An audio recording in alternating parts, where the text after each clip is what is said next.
नमस्कार माझ्या शेतकरी मित्रांनो, शेतकरी दादा यूट्यूब चॅनेलमध्ये आपले सर्वांचे पुन्हा एकदा स्वागत आहे। आज आपण बघणार आहे सोयाबीनचे बाजारभाव। लातूर जिल्ह्यातील आजचे सोयाबीन बाजारभाव, अहमदपूर, लातूर, मुरड व जळकोट या बाजार समितीचे आजचे सोयाबीन बाजारभाव।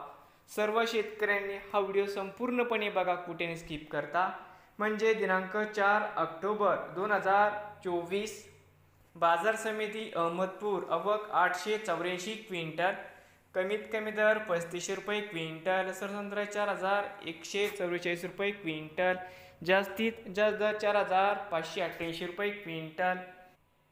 बाजार समिती जळकोट आवक 103 क्विंटल, कमीत कमी 4250, सरसंत्रा 4521, जास्तीत जास्त दर 4700 रुपये क्विंटल। लातूर मुरड, तर मित्रांनो बाजार समिती लातूर मुरड आवक 88 क्विंटल, कमीत कमी 4400, सरसंत्रा 4500, जास्तीत जास्त दर 4550 रुपये क्विंटल। नवीन आले असाल तर शेतकरी दादा यूट्यूब चॅनेलला सबस्क्राईब करा रोज सोयाबीनचे व्हिडिओ बघण्यासाठी।